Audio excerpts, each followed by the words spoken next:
C'est un plaisir de vous retrouver sur les antennes de Nyota Télévision pour vous informer, mesdames et messieurs. Voici l'essentiel de l'actualité de ce jour. 9 suggestions ont été formulées au président de la République, Félix Antoine Tshisekedi Tshilombo, ce lundi 28 décembre lors de la 7e conférence des gouverneurs. Dans ce journal, vous suivrez les détails dans un élément que Merveille Kongolo va vous proposer. Malgré le couvre-feu, les malfrats continuent à inquiéter les Louchois. À suivre dans ce journal également des scènes des cambriolages enregistrés dans la commune de la Katouba et au quartier Kalouboué. Plusieurs biens de valeur ont été emportés par des hommes lourdement armés. Un triste bilan du dimanche 27 décembre 2020. Et dans la province du Kasaï central, c'est depuis plusieurs décennies que les travaux de la centrale hydroélectrique de Katende sont inachevés. Le matériel sont pourtant abandonnés à la gare de la SNCC Lubumbashi. Leur acheminement pour l'exécution de la réfection de la centrale de Katende pose problème depuis bientôt 5 ans. Les détails, vous les aurez également dans cette édition de journal.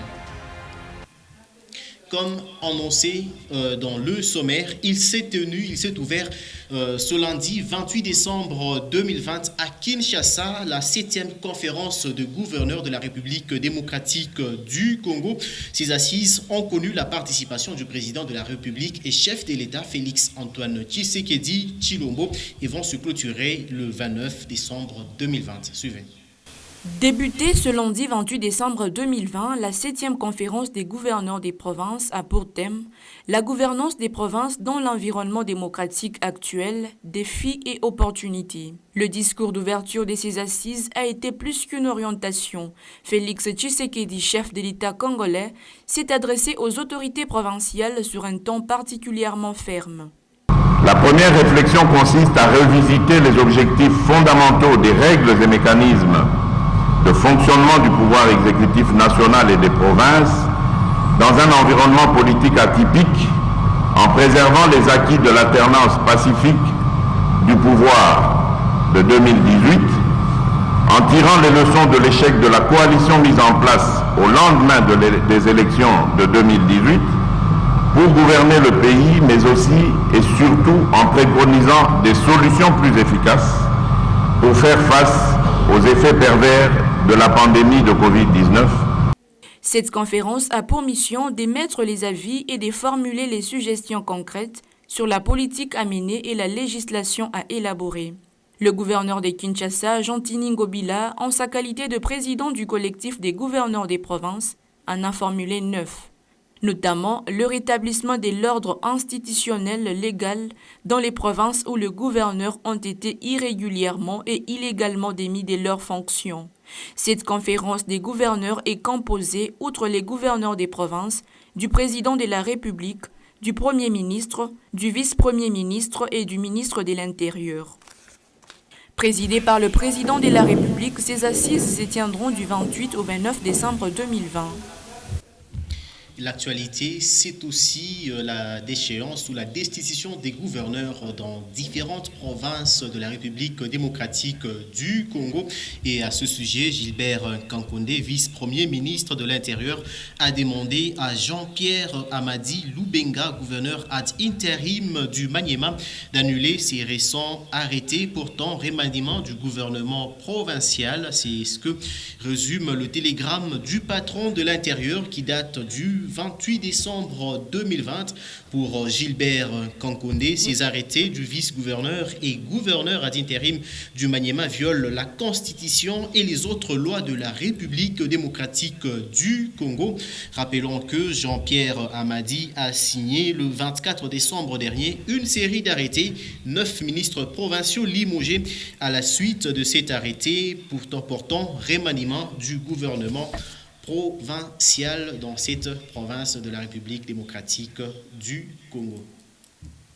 Et à la présidence de la République démocratique du Congo, le chef de l'État, Félix-Antoine Tshisekedi Tshilombo, a reçu le samedi dernier Moïse Katumbi Tchapoué et Jean-Pierre Mbemba. Les deux membres de la coalition Lamuka se sont entretenus avec le premier d'entre les citoyens congolais sur l'évolution de la situation politique en République démocratique du Congo. Suivez. Décidément, ils sont déterminés à regarder dans la même direction pour l'intérêt supérieur de la nation. Le président du mouvement de libération du Congo, MLC, et celui d'Ensemble pour la République sont venus rencontrer ce samedi dans la soirée les présidents de la République, Félix-Antoine Tshisekedi Tshilombo, en présence du président AI de l'UDPS, Jean-Marc Kabound. Le président, bonjour, ça va bien? Bonjour. Ça va, mon frère? Ça va bien. Un message aussi. Jean-Pierre Bemba Gombo et Moïse Katumbi Tchapoué ont échangé longuement avec les chefs de l'État pendant plus de 3 heures en toute convivialité. Si rien n'a filtré de cette triumvirale, on croit savoir que le président de la République et ses invités n'ont pas manqué d'évoquer les grandes questions politiques de l'heure, notamment la reconfiguration du paysage politique. Jean-Pierre Bemba et Moïse Katumbi étaient parmi les premières personnalités politiques à soutenir les consultations présidentielles par leur participation. Ils étaient aussi les tout premiers à s'exprimer publiquement en faveur de l'union sacrée pour la nation après les discours historiques des ruptures du 14 décembre dernier devant le Congrès. Leur appartenance à l'union sacrée ne fait l'ombre d'aucun doute et il reste à savoir quel rôle chacun de ces leaders va devoir jouer dans les nouveaux paysages. Venus de leurs fiefs respectifs de l'Équateur et du Katanga, Jean-Pierre Bemba et Moïse Katumbi totalisent à eux seuls près d'une centaine de députés nationaux, tout aussi déterminés à jouer un rôle non moins important dans la requalification de la majorité parlementaire. Les jours qui suivent. Et l'actualité, c'est aussi les travaux de la centrale hydroélectrique de Katende qui sont restés inachevés voilà plusieurs décennies, comme vous l'avez suivi déjà au sommaire, mais les matériels destinés aux travaux de cette chute sont abandonnés à la gare SNCC de Lubumbashi. 5 ans sont passés, mais l'acheminement de ces matériels à Kananga pose toujours problème. Edouard Kankou a enquêté sur ce sujet et nous propose ce reportage. C'est depuis 2015 que ces matériels destinés aux travaux de la centrale hydroélectrique de Katende au Kasaï central sont arrivés à Lubumbashi et entreposés à la gare SNCC. Au total, 71 conteneurs de ces outils électriques devraient être acheminés pour parachever les travaux de la chute Katende et électrifier ainsi le peuple centre-kassaïen longtemps abandonné dans le noir. Mais le comble est que 5 ans après, aucun suivi n'a été entrepris pour que ces matériels soient acheminés à destination, c'est-à-dire au Kasaï central. Et comme le malheur ne vient jamais seul, il y a de cela 2 ans, 2 de ces conteneurs sont partis en fumée dans un incendie dont l'origine est demeurée inconnue jusqu'à ce jour, d'après la SNCC et la société de gardiennage chargée de contrôler cette cargaison. Peut-être une lueur d'espoir, les informations en notre possession renseignent qu'une mission parlementaire centre-kassaïenne a été initiée pour réunir toutes les données et étudier les voies et moyens avec la SNCC afin que ces matériels arrivent à destination. Restés inachevés pendant plusieurs années, les travaux de la chute Katende, une fois terminés, cela boostera l'industrie au Kasaï central et pourrait limiter tant soit peu l'exode et la fuite des cerveaux et capitaux.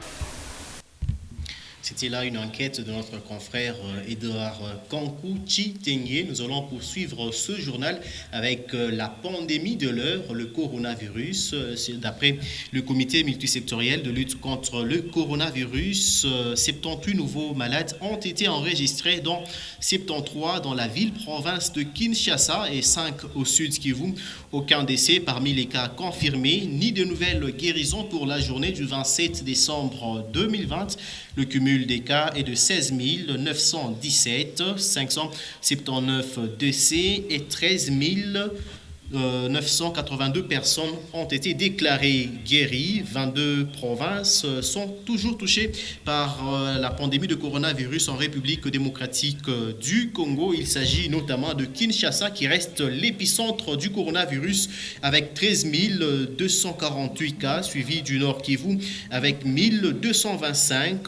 Ensuite, en troisième position, le Congo central avec 919 cas positifs de Covid-19. La province province du Haut-Katanga vient en 4e position avec 440 cas confirmés de Covid-19.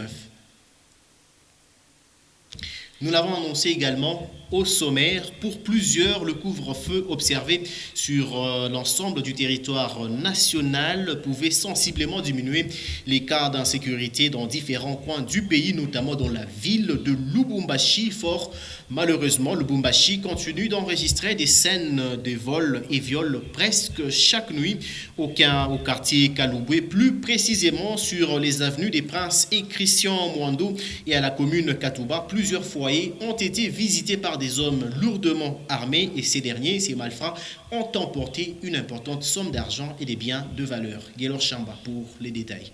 L'insécurité n'est toujours pas maîtrisée à Lubumbashi. Comme cette dame, victime d'un cambriolage au quartier Kaloubwe, plusieurs autres louchois s'interrogent sur le pourquoi du couvre-feu observé si les bandits et autres voleurs continuent à faire de dégâts énormes sur la ville. 20h, 19h, bakuba bashike vinu unasema. Bo barisema 20h, 19h, tuingie mu manyumba na muntu atamu ashitembe. Okay, tunaheshimia mitindo ile president de la République arisema. Tuku mu manyumba yetu. Asa paka benye basoda barrière ku devant yetu, barrière ku devant yetu. Pareille inquiétude à la commune Katouba où les mêmes scènes ont été enregistrées. Ma parcelle ku ya mingi kuanzia mukabongoji ti kufika munani ni muninu. Mukanene tina mukananga mote bashani kupika bashani kufa kuna namuna baba bojo barsetonzola 19h bali bona tuingirani basoda bamwinji bona pitia wapi bona cha bamwinji bona pitia wapi shiba civili tukunalala tunachoka sana. Comment ces dupes des prétendus bandits circulent au-delà des 21h alors que les barrières des hommes en uniforme quadrillent presque tous les quartiers de la ville? C'est la question sur toutes les lèvres de la population des différents quartiers.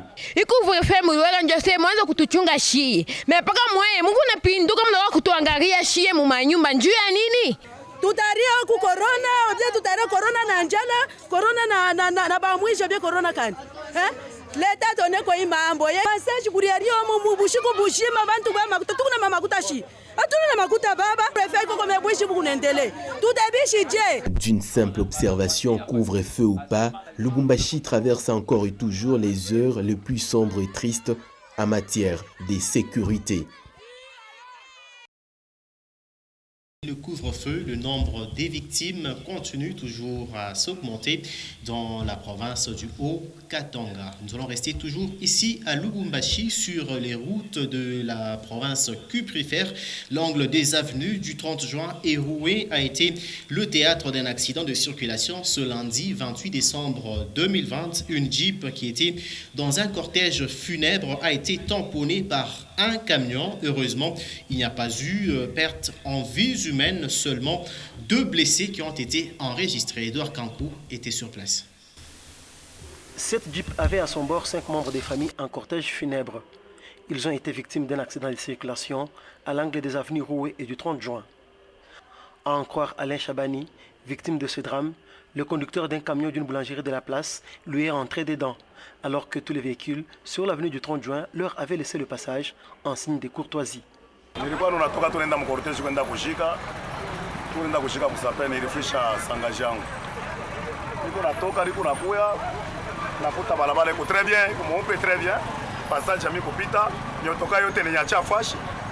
Efemina kutambuka nishakusha kutambuka barabara naisha tu kutambuka barabara nasikia kamion mwa wanasema kama ni ya kuvalisi iku natoka tu kule ninifuata paka kumunye huko nisha kutambukia ilinda kunipika heureusement ngambo yangu kulikuwa fatiri moya jere ni sauve kule mwili ya kupinduka.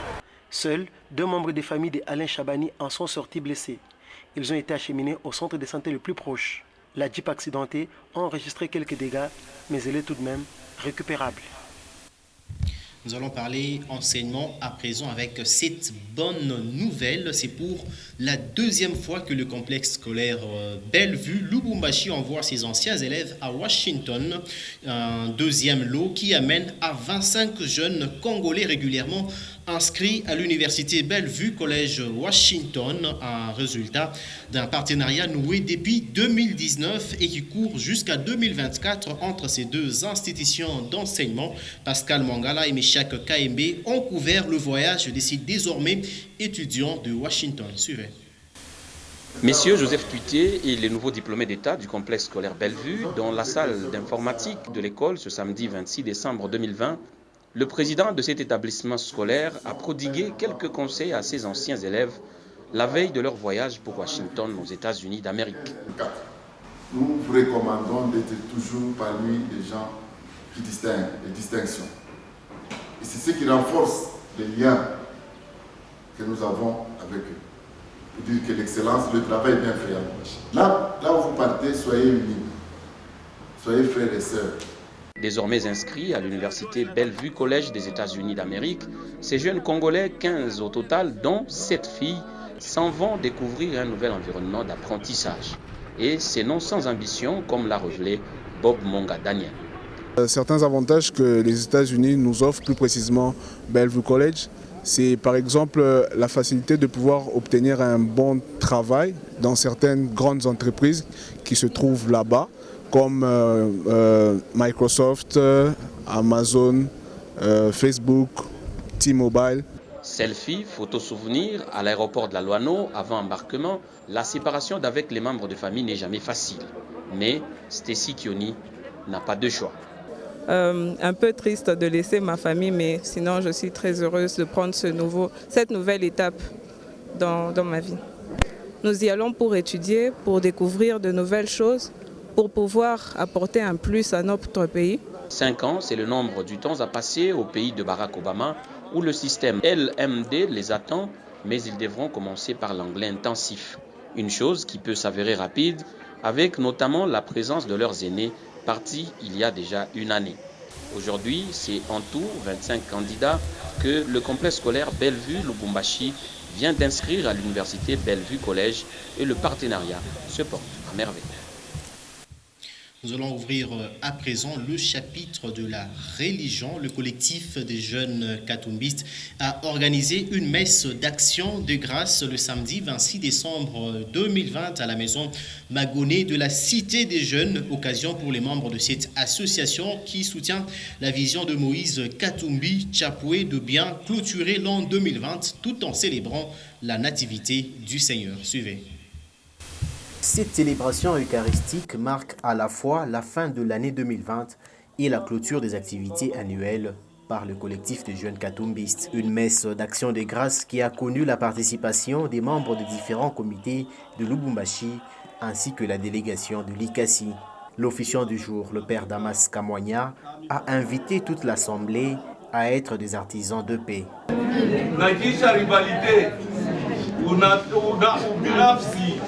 Ubinafsi ndio ile kunaribisha mkini yetu. Kumbe ndugu wapenzi, na misi na miomba nyinyi wote muwe watu wenye amani na wenye kuleta amani.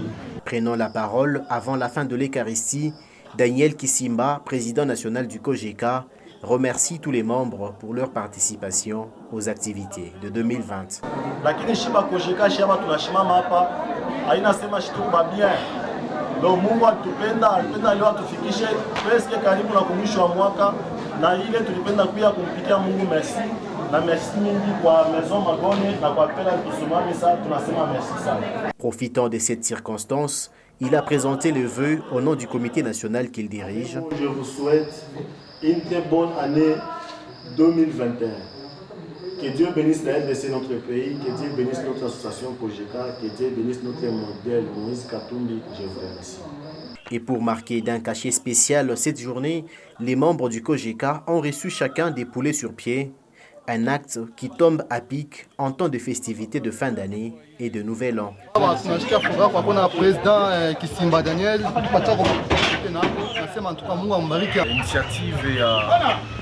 Président wetu Kisimba wa COGECA chini hapo. Tunasikia tu furaha vile anafanya, ashichoke, Mungu ambariki, endelee na kufanya hii kazi. Le COGECA a ainsi clôturé en beauté l'an 2020 tout en gardant une pensée pieuse pour les membres partis dans l'au-delà.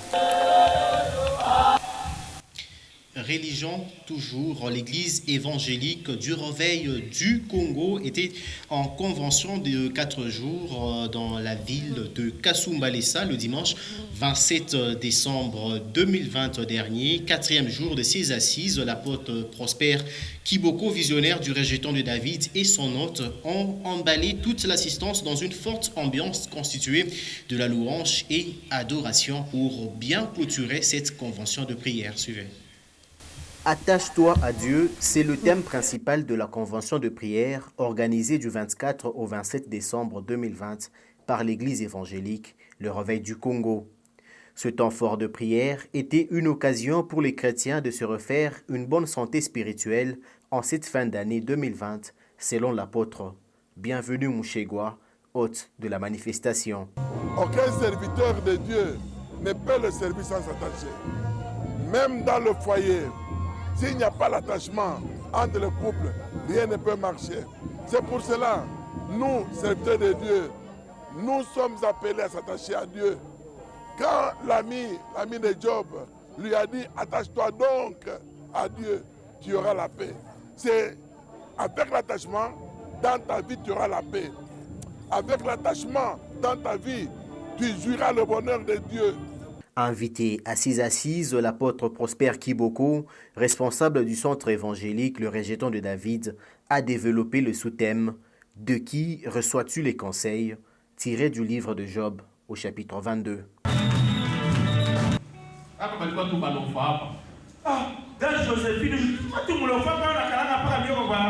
Léo, c'est parce que tu es attaché à Dieu. Parce que Dieu a voulu qu'il y ait la confusion entre l'apôtre. Pour que cette confusion puisse vous donner une leçon, que vous puissiez revenir à lui. Quelle a été la position du roi Darius? Le roi Darius a constaté que les lions n'ont pas pu manger cet homme de David. Et il a dit, désormais, tout le monde va pouvoir prier.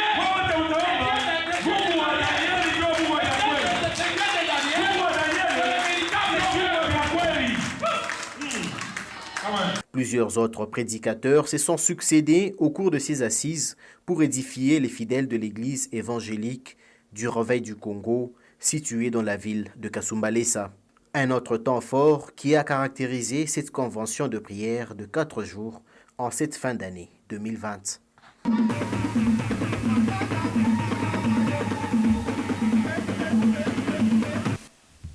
De la religion au sport, il n'y a qu'un part. Les Salésiens de Don Bosco ont concédé une 5e défaite de suite devant l'Athletic Club Rangers de Kinshasa, match qui s'est joué le dimanche 27 décembre 2020 au temple de Badiangwena pour le compte de la 13e journée de la Ligue nationale de football. Un résumé de Michel Mbayo que nous vous proposons. Et c'est fini. C'est fini. Les Salésiens traversent une période de vaches maigres en Ligue nationale de football. Après un revers des 4 défaites récoltées à Kinshasa, les poulains de Johan Curbilier n'ont pas su faire mieux face aux académiciens de Rangers très ambitieux. Pourtant, autant auteur d'un bon début de match avec des incursions d'Idriss Kishia, les locaux trouvent la faille en toute fin de la première période. D'une reprise en demi-volée, le même Kishia trompe les portiers adverses pour l'ouverture du score. Mettre ce ballon pour Baketa, attention, la reprise à venir, la reprise de Idriss Kishia, superbe reprise, et ça fait 1-0, ça leur a manqué de marquer en premier comme ça, et Idriss Kishia, superbe reprise à demi-volée, et qui marque... Dans un match prestigieux, il faut toujours rester serein et concentré, chose qui a manqué à Lumière Banza et ses coéquipiers. Les 30 minutes de la deuxième période seront favorables pour les visiteurs. Sur une erreur défensive, Manianga va tuer complètement les matchs avec un but d'une frappe limpide, ne laissant aucune chance au portier Luc Mwanza déjà battu. Ça sera le deuxième but pour l'équipe de la C Rangers. Regardez, un peu dans l'embuscade. Et la frappe et la reprise, le gars... Les locaux se verront concéder leur 5e défaite face aussi à une formation quinoise Comme on dirait, Curbilier et ses hommes ont du pain sur la planche pour sortir la tête de l'eau face au club de la capitale congolaise. C'est qui leur arrive. Place à présent à la rubrique Lu pour vous du quotidien d'information générale La République. Dans ce nouveau numéro, les confrères reviennent sur plusieurs sujets, notamment l'anniversaire de Moïse Katumbi Chapwe ce 28 décembre 2020. Suivez le commentaire de Pascal Mongala Marmotte.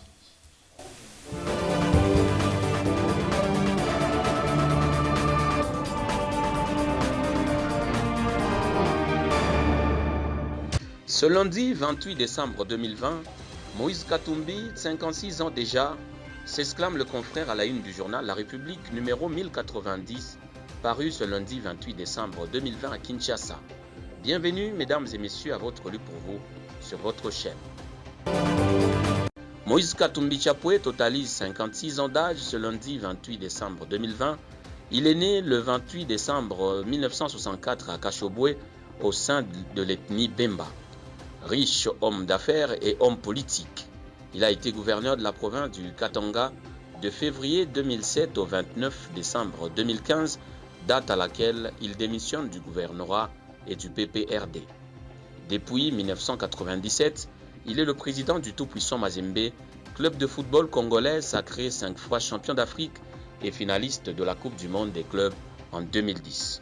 En janvier 2012, il est élu membre de la commission stratégique de la Fédération internationale de football association. Moïse Katumbi Chapwe est marié à Karine Katumbi. Il est le père de Raphaël Katebe Katoto, père de Nissim, champion, Moses, Ismaël et Jonathan Katumbi. Il est actuellement à la tête du parti politique Ensemble pour la République, dont l'agrément est intervenu tout récemment. Sur la même page, sur un sujet politique de RDC, Union sacrée, le trio en concertation, écrit le confrère. L'année 2021 va s'ouvrir sur des nouvelles perspectives politiques qui se déclinent en termes d'union sacrée de la nation et de nouvelles majorités parlementaires. C'est la conséquence logique de l'émancipation de Félix Antoine Tshisekedi des griffes d'une coalition qui faisait la part belle au FCC de Joseph Kabila. Parties prenantes à cette nouvelle dynamique, Moïse Katumbi, président d'Ensemble pour la République, et Jean-Pierre Bemba, leader du MLC, ont effectué le week-end le déplacement de Kinshasa. La rencontre s'est déroulée à huis clos, indique le communiqué officiel. La discrétion est restée de mise, si bien qu'à la fin de l'audience, les membres du triumvirat se sont gardés de faire des déclarations à la presse présidentielle avide de scoop. Selon les observateurs avisés, le nouveau bureau de l'Assemblée nationale, la nouvelle majorité parlementaire, le nouveau gouvernement dit d'union nationale, de même que la mise en forme de l'union sacrée de la nation, seraient des sujets ayant dominé les échanges des anciens de Genève, obligés à la faveur des événements de repartir du bon pied cette fois. Réchauffement climatique, les ampoules et projecteurs LED réduisent les gaz à effet de serre, titre le confrère sur la page 4. Selon le rapport de la Commission de l'Union africaine sur l'état du climat, l'Afrique est parmi les continents les plus menacés par le changement climatique. Cyclones, inondations, sécheresse, invasion des criquets pèlerins, paludisme, le changement climatique a un impact croissant sur le continent africain. Dans une grande partie de l'Afrique, la température a déjà augmenté de plus d'1 degré Celsius par rapport à 1900. L'enjeu pour le continent est d'allier lutte contre le changement climatique et réduction de la pauvreté. Dans ce secteur qui emploie 60% de la population africaine, les techniques de valorisation utilisant des sources d'énergie efficaces et propres seraient capables de réduire la pauvreté 2 à 4 fois plus vite que la croissance de tout autre secteur, notent les experts du GIEC. Par exemple, l'utilisation de l'énergie solaire et d'une micro-irrigation efficace multiplie par 5 à 10 les revenus des exploitations agricoles, augmente les rendements jusqu'à 300% et réduit la consommation d'eau à 90%, ajoutent les auteurs de ce rapport. Sport pour finir sur la page 11, Cristiano Ronaldo élu meilleur joueur du 21e siècle. Alors que se tenait ce dimanche la cérémonie des Globe Soccer Awards, récompensant notamment les meilleurs joueurs, entraîneurs et équipes de football, le Portugais a une nouvelle fois été distingué. L'ancien joueur du Sporting Club de Manchester United et du Real Madrid a été désigné meilleur joueur du 21e siècle, dévançant ainsi en particulier son rival de toujours, Lionel Messi. La fin du débat entre les deux monstres du football s'interroge le confrère et à lui de laisser chacun de juger dans sa liberté. Depuis le début de sa carrière au Portugal, Cristiano Ronaldo n'a cessé de battre un nombre incroyable de records tout en s'offrant un palmarès impressionnant. Fin de celui pour vous sur votre chaîne et dont l'intégralité est à retrouver sur www.nyota.net. Merci mesdames, merci messieurs de l'avoir suivi et surtout, tâchez de quitter ce monde en l'ayant rendu un peu meilleur que vous ne l'aviez trouvé.